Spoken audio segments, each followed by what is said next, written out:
go over the BERT, okay? It's going to be, he's going to explain that. I'm going to go over driveway sealer fraud, water department fraud, IRS scams. I know people that have been here, we've gone over this, but it continues to happen in this town. We're going to go over home security surveys, neighborhood watch, and block captains, and then we're going to take your questions. So, I tried to split everyone up in their school districts.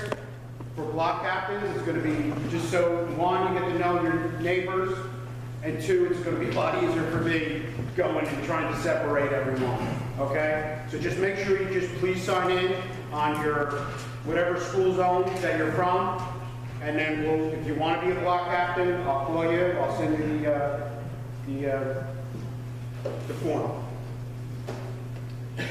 Okay, Lieutenant Kraft is going to come up and he's going to explain his, the work.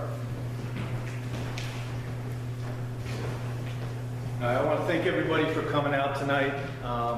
Unfortunately, as most of you probably know, within any organization, it's a small percentage of the people who do the bulk of the work. And that's kind of why I'm here, hoping that some of you that have volunteered for this program will also volunteer for the program I'm talking about. One of the hats I wear as a lieutenant is I am the domestic violence coordinator for the town.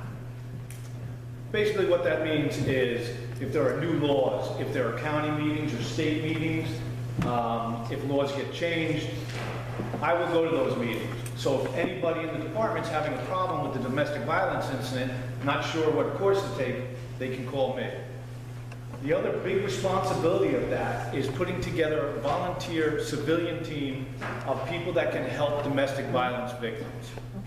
Unfortunately, in a room this big, the statistics say some of you have experienced domestic violence firsthand. The numbers are ridiculous and are off the chart. And it's not just the violent act that the police can get involved in and stop. It's the spreading of information, of helping victims know what their options are. Just to give you some stats so we're all on the same depressing page, is that in the first 11 years of the Iraqi and Afghanistan war, twice as many people were killed in domestic violence incidents here in America alone as soldiers in those battles, in that war.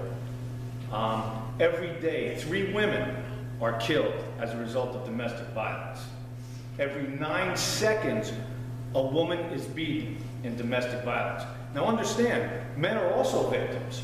So that's just the female victim side of it. These numbers are ridiculously large, and the problem with this crime is it's not just a crime where you rob a bank, you get caught, and go to jail, hopefully.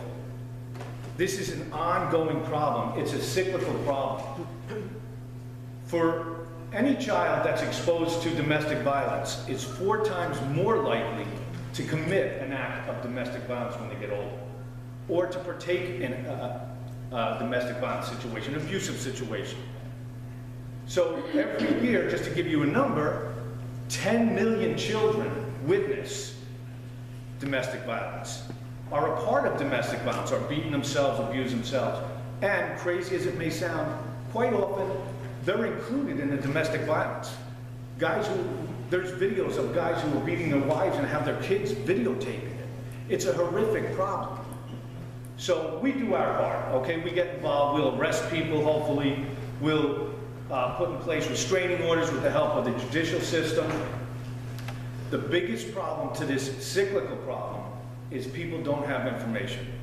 Too often, victims don't want to deal with the cops because it makes their situation worse. Half the time when they do come in and they deal with us, we have to do paperwork, we have to process things, we have to call the judge. It's all legalities. So by the time they're done with that aspect, they don't want to sit down and talk to us about what they're afraid of. They're afraid of losing their children. They don't work. They're afraid that they have no money. They'll have no shelter. And they end up right back in the same situation. There's more abuse, there's more witnessing of it, and there's a greater chance of more abusers growing up in this country.